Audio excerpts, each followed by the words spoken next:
Hello friends, आपके अपने channel personal tutor में मैं चिराग कंसल आप सबको वेलकम करता हूं। सो फ्रेंड्स, आज का हमारा टॉपिक है भारत के भू आकृतिक प्रदेश। अब आप कहेंगे सर ये तो काफ़ी बेसिक टॉपिक हो गया, पर दोस्तों मुझे ये बताना बहुत ज़रूरी है कि जब हम इंडियन ज्योग्राफी को स्टार्ट करते हैं तो उसका जो पूरा बेस होता है वो इसी टॉपिक भारत के भू आकृतिक प्रदेश से बनता है। और मैंने देखा है ज्योग्राफी में लोग इस टॉपिक में बहुत ज़्यादा कंफ्यूज रहते हैं, जिसके कारण उनकी पूरी इंडियन ज्योग्राफी कंफ्यूजिंग बन जाती है। अब दोस्तों, जैसा कि आप सब जानते हैं, भारत के भू आकृतिक प्रदेश जो है 5 हिस्सों में बटे हुए हैं। उत्तर भारत का पर्वतीय प्रदेश यानी हिमालय वगैरह, उसके बाद उत्तर भारत का विशाल मैदान जिसको हम नदन प्लेन्स भी कहते हैं, और इसके बाद प्रायद्वीपीय पठार एवं केंद्रीय उच्च भूमि जिसमें हम डेक्कन प्लेटू दक्कन के पठार के बारे में जानते हैं, और उसके बाद तटीय मैदान यानी कि हमारे कोस्टल प्लेन्स जो हमारे ये तटों के आसपास बने हुए हैं, और इसके अलावा द्वीप समूह यानी कि आइलैंड्स जैसे कि हमारे अंडमान निकोबार और उसके अलावा दोस्तों लक्षद्वीप। अब इन सब के बारे में हमें आज समझना है कि आखिर ये बने कैसे, क्योंकि जब आप इंडियन ज्योग्राफी पढ़ते हैं तो इन्हीं चीज़ों को आप सबसे पहले डिटेल में स्टडी करते हैं। पर इनको स्टडी करने से पहले आपको ये सोचना चाहिए कि आखिर इनका फॉर्मेशन हुआ कैसे। तो दोस्तों, इसके लिए मैं आपको एक आसान सी बात समझाता हूँ जो आप मुझे लगता है कि पहले से ही जानते होंगे कि हमारा जो भारत है दोस्तों वो किसका हिस्सा है। तो आप सब कहेंगे सर बचपन में कुछ पढ़ा था कि वर्ल्ड जो है इसमें अगर हम बात करें तो इसको 2 टुकड़ों में तोड़ें तो जो ऊपर का पार्ट है उसे कहते हैं लॉरेंशिया और जो नीचे का पार्ट है उसे कहते हैं गोंडवाना लैंड। तो ये जो गोंडवाना लैंड है सर, इसी में एक कॉन्टिनेंट है, कौन सा? अफ्रीका। और ये जो अफ्रीका है इसी में से टूट के निकला है क्या? इंडिया। तो बिल्कुल सही कह रहे हैं दोस्तों आप, अफ्रीका से टूट के क्या निकला है? इंडिया। अब ये जो इंडिया है, समझिएगा दोस्तों ध्यान से, ये जो इंडिया है ये असल में क्या है? ये इसका नीचे वाला दक्षिण वाला सदर्न पार्ट है। अब आप कहोगे सर ये क्यों समझा रहे हैं, हमारा टॉपिक तो भू आकृतिक प्रदेश है ना। पर दोस्तों भू आकृतिक प्रदेश कैसे बने हैं ये आपको इसी से समझ में आएगा। तो ये जो हमारा दक्षिण वाला हिस्सा है ये असल में कहाँ से निकला है? अफ्रीका से निकला है। और ये निकलकर क्या हुआ है दोस्तों? आके टकराया है। अब आप कहोगे सर किस में टकराया है? तो दोस्तों ये आके टकराया है किस में? दुनिया के सबसे बड़े महाद्वीप कॉन्टिनेंट में, जिसका नाम है एशिया। तो एशिया में जब ये आके टकराया तो समझना दोस्तों, इमेजिन करो इस डायग्राम में कि ये क्या है? बड़ा सा एशिया है और इसमें एक छोटी सी लैंड जो है ये आके धम्म से टकराई है। तो क्या होगा ऐसे में? अब क्या होगा जरा समझेगा। इसको समझने के लिए आपको प्लेट टेक्टोनिक्स की थोड़ी समझ होनी चाहिए। तो समझेगा दोस्तों ऐसे में क्या होगा, उस समय जो प्लेट भारी होगी, ध्यान से सुनिएगा दोस्तों, जो प्लेट भारी होगी, देखेंगे 2 प्लेटें टकरा रही है। ऊपर वाली प्लेट क्या है? Asia plate. ऊपर वाली प्लेट क्या है दोस्तों? Asia plate. और नीचे वाली प्लेट का नाम क्या है? नीचे वाली जो है ये इंडो ऑस्ट्रेलिया प्लेट। तो ये जब टकराती है तो जो प्लेट भारी होगी वो क्या होगी? टकरा के नीचे घुस जाएगी। सर क्या बोला, कुछ समझ नहीं आया? तो समझो दोस्तों ये एक प्लेट आ रही है और ये भी एक प्लेट आ रही है। अब समझो ये भारी है, तो ये भारी है तो ये क्या करेगी? ये भारी है तो इस वाली को पीछे धकेलेगी। अब जब पीछे इसको धकेलेगी तो ये कहेगी तू पीछे हट, मैं नीचे जा रही हूं। तो ये पीछे हटा के खुद कहां जाएगी? नीचे जाएगी। तो हमारी जो इंडिया प्लेट है वो क्या करी है? एशिया प्लेट के नीचे घुस गई है। ये देखिए डायग्राम में। बिल्कुल आप कहेंगे ठीक है सर घुस गई है, उससे हमें क्या करना? तो समझेगा दोस्तों उससे आपको बहुत कुछ करना है, क्योंकि आपके जो भू आकृतिक प्रदेश है उसमें जो पहला है आपका हिमालय, वो असल में ऐसे ही बना है। समझेगा जब ये दोनों प्लेटें आ रही है, एक इधर से आ रही है एक इधर से आ रही है, और ये वाली प्लेट क्या हो गई? अंदर घुस गई। तो उस समय क्या होगा दोस्तों? इस वाली प्लेट को धक्का मिलेगा, ये जो इधर वाली प्लेट थी उसको धक्का मिलेगा। अब धक्का मिलेगा तो समझिए क्या होगा? ये पीछे हटेगी। ये देखिए पीछे हट रही है। अब पीछे हट रही तो दोस्तों इसमें क्या हो रहा है? फोल्ड बन रहे हैं। ध्यान से देखिए, पीछे हट रही है तो क्या बन रहे हैं, इसमें फोल्ड बन रहे हैं। इसी को हम क्या कहते हैं दोस्तों, बलित पर्वत यानी फोल्ड माउंटेन। यहीं पर आपको क्लियर हो गया, हमारे जो भू आकृतिक प्रदेश है उसमें सबसे पहला हिमालय। तो हिमालय जो है वो ऐसे बना है, इस तरीके से बना है, जिसके बारे में हम आने वाली क्लासेस में और भी डिटेल में समझेंगे, ग्रेटर हिमालय, लेसर हिमालय, शिवालिक वगैरह वगैरह। अब ये हिमालय तो क्या हो गया, बकायदा इन प्लेटों की टक्कर से बन गया। क्योंकि प्लेटों की टक्कर में क्या होता है दोस्तों, जो प्लेट जो है वो जिसको धक्का पड़ रहा है उसमें क्या बन जाते हैं, फोल्ड बन जाते हैं। तो इससे क्या हो गए, माउंटेन उड़ गए। ये तो बात समझ में आ गई। पर सर ये दक्कन का पठार क्या है, और दक्कन का पठार सर जब भी हम पढ़ते हैं तो उसमें हमें पढ़ने में आता है कि ये क्या है, पुरानी मिट्टी से बना है। तो सर इसका मतलब क्या है, बड़ा कंफ्यूजन होता है। तो समझेगा दोस्तों, अगर हम बात करें इसकी, किसकी, हिमालय की। अब ये हिमालय जो है ये कब बना, ये हिमालय तो टर्शरी पीरियड में इस टक्कर से धड़ाधड़ बना। अब यानी कि इसके पहले इसका कोई अस्तित्व था ही नहीं।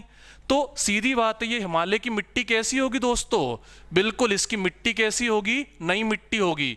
इसमें वही फॉसिल अवशेष भी होंगे, तो इसलिए इसकी मिट्टी नई है। और जो दक्कन का पठार है, डेक्कन प्लेटू है, उसकी मिट्टी क्या है, पुरानी है। इसीलिए हम कहते हैं डेक्कन प्लेटू जो है वो पुरानी मिट्टी से बना है, क्योंकि वो वही मिट्टी है जो अफ्रीका से एशिया आई है। अब इसको और अच्छे से क्लियर करते हैं दोस्तों, ये साइड में जो मैंने डायग्राम बनाया इससे, इसमें देखिए, जैसा कि आपने समझा हिमालय तो ये बन गए उठे हुए पोर्शन से। अब सर एक बात समझ नहीं आती, सर हमने बचपन में खूब रट्टा मार के समझा है कि प्लेटू और पठार वो होता है जो क्या हो, थोड़ा सा उठा हुआ हो और सपाट हो। सर हमने ये पढ़ा है कि अगर नोकीला हो तो पर्वत है, माउंटेन है, और अगर सपाट हो तो प्लेटू है, पठार है। पर सर क्या कैसा कुछ डिटेल में समझ नहीं आया। तो समझेगा दोस्तों, ये भूमि असल में उठी हुई नहीं है। असल में जब दो प्लेट ऐसे टकराती है और एक प्लेट अंदर घुस जाती है तो उस समय बीच में दोस्तों क्या बनता है, गड्ढा बनता है। समझिए इसको, डायग्राम को ढंग से, बीच में क्या बनता है, गड्ढा बनता है।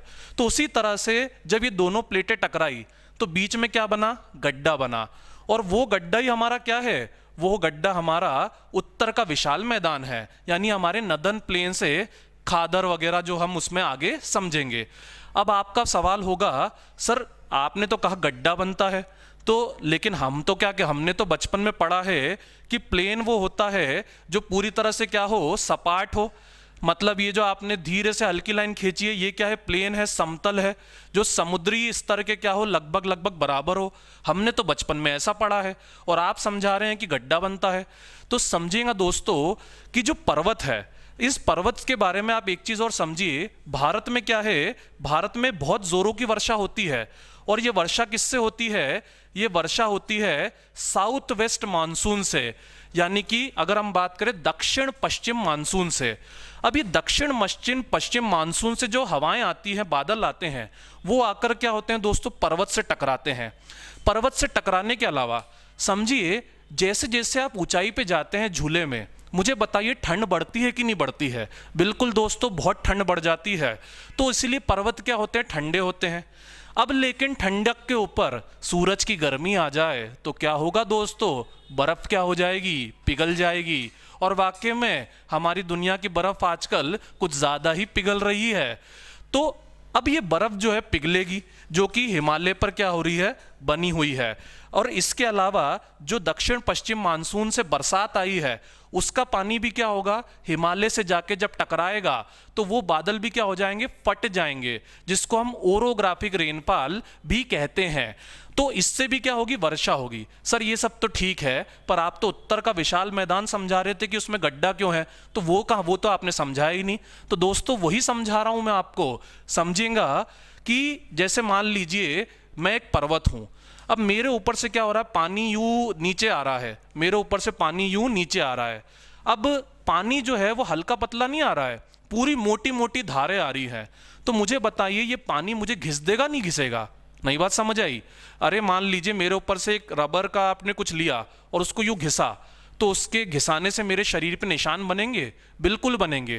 तो उसी तरह से पानी क्या है, वो भी एक पदार्थ है, मैटर है, तो उसके भी क्या बनते हैं, निशान बनते हैं। तो ये जो पर्वत रहते हैं, इनकी जो मिट्टी होती है उसको क्या करता है, ये बरसात का पानी पूरा घिस देता है। अब जब घिसेगा तो पानी अपने साथ क्या लेकर आएगा, अवसाद लेकर आएगा, मिट्टी लेकर आएगा। अब जब पानी अवसाद लेकर आएगा, मिट्टी लेकर आएगा, सेडिमेंट्स लेके आएगा, तो वो उसको क्या करेगा दोस्तों, जमा करेगा। और यही मिट्टी, यही अवसाद जमा होते हैं कहाँ पर, हमारे उत्तर के विशाल मैदान में। अब सर बात तो समझ आई, पर थोड़ा सा हजम नहीं हो रहा है, तो समझिएगा दोस्तों। आप सबने सुना होगा कि हमारा ये जो उत्तर प्रदेश बिहार वाला क्षेत्र है, ये काफ़ी कृषि की दृष्टि से अच्छा क्षेत्र है। तो ऐसा क्यों कहा जाता है? अब क्योंकि मैं ये सवाल आपसे इसलिए पूछ रहा हूँ, जब भी हम खेती करते हैं तो मिट्टी क्या होती है, खराब होती है, वो अपनी फर्टिलिटी, उपजाऊपन क्या करती है, खोती चली जाती है। फिर भी हम कहते हैं कि उत्तर प्रदेश में इतने करोड़ों की आबादी के बाद भी ये क्षेत्र क्या है, बहुत उपजाऊ है। तो ऐसा इसलिए होता है दोस्तों, हर साल जो पानी आता है गंगा या ब्रह्मपुत्र के द्वारा, वो पानी क्या करता है, अपने साथ नई नई मिट्टी लेकर आता है। और जब वो नई मिट्टी लेकर आता है तो वो क्या करता है, बकायदा पुरानी मिट्टी को धकेल देता है आगे की तरफ। ये देखिए गंगा ब्रह्मपुत्र का डेल्टा, इसके बारे में तो आपने सुना ही होगा, दुनिया का सबसे विशाल डेल्टा है। तो इसके कारण हर साल यहाँ पर क्या होती है, नई मिट्टी आ जाती है, और ये गड्ढा क्या होता जा रहा है, साल दर साल भराता ही जा रहा है, और समतल तरीके से भरा रहा है, और समुद्री स्तर के अभी भी पास में है। इसीलिए इसको हम क्या बोलते हैं, उत्तर का विशाल मैदान बोलते हैं। सर 1, 2 और 3 तो अच्छे से क्लियर हो गए कि कैसे बने और क्या बने, पर अभी भी एक सवाल है आपके डायग्राम को देखकर जो हमारे दिमाग में आ रहा है कि सर हमने किताबों में पढ़ा है कि दक्षिण वाले हिस्से को कहते हैं प्रायद्वीपी पठार, यानी कि पेनिनसुलर प्लेटू या फिर दक्कन का पठार, और ऊपर वाले हिस्से को बोलते हैं सेंट्रल हाईलैंड, केंद्रीय उच्च भूमि। सर ये बात समझ नहीं आती, दोनों की दोनों होते तो पठार ही हैं। तो समझेंगे दोस्तों, मैं आपसे एक सवाल पूछता हूं, क्या आप लोग जानते हैं कि नर्मदा और तापी, ये दोनों नदियां कहाँ बहती है? तो ये दोनों नदियां जो है अरब में के सागर में बहती हैं। अब आप कहोगे सर उसमें क्या बड़ी बात है? तो दोस्तों मैं आपको बताना चाहूंगा कि हमारी अधिकतर नदियां जो है देश की, वो सब कहाँ बहती है, बंगाल की खाड़ी में बहती है। चाहे वो महानदी हो, गोदावरी हो, कृष्णा हो, कावेरी हो, या फिर अगर मैं बात करूं गंगा हो, ब्रह्मपुत्र हो। तो अब आपके मन में ये सवाल आना चाहिए कि सर ये नदियां बंगाल की खाड़ी में क्यों बहती है? तो समझेगा दोस्तों, हमारा जो क्या कहते काम है, इसको ऐसे समझिए जैसे पानी अगर बह रहा है, मुझे बताइए अगर ये सतह जो है समतल है, तो क्या इस पर पानी बहेगा? बिल्कुल नहीं बहेगा। पानी को अगर बहाना है तो सतह को क्या करना पड़ेगा दोस्तों, थोड़ा सा झुकाना पड़ेगा। तो उसी तरह से हमारी जो नदियां बहती है वो ऐसे बहती हैं कि जो हमारा पश्चिम घाट है, वेस्टर्न घाट है, वो क्या है, उठा हुआ है, और जो ईस्टर्न घाट है वो हमारा क्या है, झुका हुआ है, जिसके कारण अधिकतर नदियां कहाँ बहती है, बंगाल की खाड़ी में बहती है। वेस्टर्न घाट और ईस्टर्न घाट भी मैंने आपको इसी में बातों बातों में क्लियर कर दिया है, जो कि दक्कन के पठार में दोनों कोनों पर रहता है, जो कि दोनों तरफ क्या है, उठा हुआ है। अब आप कहोगे सर ये उठा हुआ वेस्टर्न घाट ईस्टर्न घाट क्या है? तो समझिएगा दोस्तों कि जब हमारा इंडियन प्लेट आके टकराया था, तो उस टक्कर के समय क्या हुआ था, उस टक्कर के समय जो अरब सागर वाला हिस्सा है, ये हिस्सा क्या हो गया था, बैठ गया था, और इसके बैठने के कारण यहाँ पर क्या हुए, ऊंचे ऊंचे घाट बन गए। और ये ऊंचे ऊंचे घाट इसी कारण से बने, इसका सबूत ये है कि वेस्ट साइड में, पश्चिम साइड में, ईस्ट वेस्ट साइड में, पश्चिम साइड में तो क्या है, अच्छा बड़ा ढाल है, खड़ा ढाल है, जो स्टीप स्लोप है, पर ईस्ट साइड में ढाल जो है वो कैसा है, मंद है, बैठा हुआ है, लगता ही नहीं है कि यहां पर कोई घाट भी है। बात समझ आई आप लोगों को? सर ये बात तो समझ में आ गई, पर ये बात आपने समझाई क्यों? तो ये मैंने आपको इसलिए समझाया ताकि वेस्टर्न घाट और ईस्टर्न घाट दक्कन के पठार का ही हिस्सा है, ये आपको अच्छे से क्लियर हो जाए। अब इसके बाद दोस्तों अगर हम बात करें नर्मदा ताप्ती पर हम थे, तो समझेगा दोस्तों जो नर्मदा ताप्ती है ये उल्टी बहती है, ये जो है ईस्ट से वेस्ट बहती है। तो उसकी वजह क्या है? उसकी वजह है कि ये कहाँ बहती है, ये भ्रंश घाटी के अंदर बहती है, जो क्या कहते हैं रिफ्ट वैली होती है उसके अंदर बहती है। और ये रिफ्ट वैली क्या होता है ये हम अपने आने वाले सेशंस में समझेंगे, नहीं तो ये सेशन बहुत बड़ा हो जाएगा। तो उसके कारण ये क्या होती है उल्टी बहती है, और इसके ऊपर का हिस्सा क्या कहलाता है, केंद्रीय उच्च भूमि कहलाता है, और नीचे का हिस्सा क्या कहलाता है, प्रायद्वीपीय पठार या दक्कन का पठार जो है कहलाता है। अब दोस्तों ये सब आपको क्लियर हो गया। आखिरी सवाल आपके मन में आना चाहिए कि सर ये तटीय मैदान और द्वीप समूह क्या है। तो समझिएगा दोस्तों, तटीय मैदान भाई हम सब जानते हैं वेस्टर्न घाट और ईस्टर्न घाट, इन दोनों के पास में ये हिस्सा क्या है, ये हिस्सा मैदानी हिस्सा है। पर अब आप सोचोगे कि सर ये हिस्सा मैदानी हिस्सा क्यों है सर, ये बात हमें अच्छे समझ नहीं आई। तो समझना दोस्तों, महानदी गोदावरी कृष्णा कावेरी ये नदियां क्या करती है, अपना अवसाद छोड़ती हैं, सेडिमेंट्स छोड़ती हैं। तो वो सेडिमेंट से क्या बनते हैं, डेल्टा बनते हैं। ये देखिए इस तरफ क्या बनेंगे, डेल्टा बनेंगे। अब ये जो डेल्टा है यही क्या बन जाते हैं, प्लेन बन जाते हैं। तो इसीलिए इसको हम क्या कहते हैं फिर, तटीय मैदान जो है कहते हैं। इसके अलावा एक चीज और समझिए कि जो समुद्र का पानी होता है दोस्तों, समुद्र का पानी कैसा होता है, क्या समतल होता है, स्थिर होता है?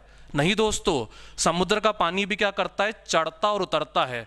अब चूंकि समुद्र का पानी चढ़ता और उतरता है तो वो भी क्या करता है, अपरदन करता है, इरोजन करता है, मतलब कि मिट्टी को घिसता है, जिससे क्या होता है, समतल जो है हिस्सा बनता है। तो इसी तरह से हमारे क्या बने हैं, तटीय मैदान बने हैं, जो कि समुद्र के कैसे बने हैं, अपरदन से मेन तौर पे बने, और इसके अलावा डिपोजिशन से भी बने हैं।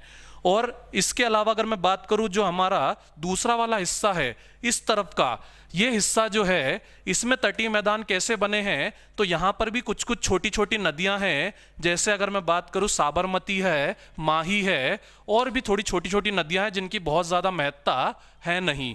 तो इससे हमारा तटीय मैदान जो है बना है। पर सर ये भी समझ में आ गया, पर हम एक चीज़ में बहुत कंफ्यूज रहते हैं कि ये जो द्वीप समूह है इसको भी हम इंडिया का हिस्सा बोलते हैं। तो सर ये तो इंडिया से क्या है, बॉर्डर से तक बहुत दूर है, समुद्र में दूर फैला हुआ है। तो ये हमारे इंडिया का भू आकृतिक प्रदेश का हिस्सा कैसे है, और ये इंडिया का हिस्सा कैसे है? तो देखिए दोस्तों, बड़ी आसान सी बात है। जैसा आपने समझा हिमालय को, अब हिमालय जो है वो कहाँ है भाई, वो ये पूरा का पूरा क्या है, ये हिमालय है। पर जो आपको नहीं पता है दोस्तों कि बारालामछा से ये हिमालय क्या हो जाता है, मुड़ जाता है, और मुड़ने के बाद ये हिमालय जो है इसकी सीध में आगे क्या आता है, अराकन यमा आता है, जो कि म्यांमार में है, और उसके भी आगे हिस्सा है जो कि क्या है, समुद्र में डूबा हुआ है। जब आप प्लेट टेक्टोनिक्स पढ़ेंगे तो ये आपको अच्छे से डिटेल में समझ में आएगा। तो वो हिस्सा जो आगे डूबा हुआ है, उसी में आगे की तरफ में जो निकला हुआ हिस्सा है वो क्या है, अंडमान निकोबार है। पर सर आप तो कह रहे थे कि माउंटेन, अंडमान निकोबार तो आइलैंड है, द्वीप है, जिसकी सतह प्लेन है, समतल है। तो समझना दोस्तों, जब माउंटेन के ऊपर पानी के धक्के पड़ते हैं तो माउंटेन भी क्या हो जाता है, झुक जाता है, क्योंकि उसके ऊपर ढेर सारा इरोजन होता है, अपरदन होता है, और वो माउंटेन ऊपर से क्या हो जाता है, समतल हो जाता है। तो द्वीप जो हैं वो ऐसे ही बनते हैं। सर ये बात तो समझ आ गई। तो अंडमान निकोबार तो समझ आ गए भारत का हिस्सा है, पर सर लक्षद्वीप कैसे हिस्सा है?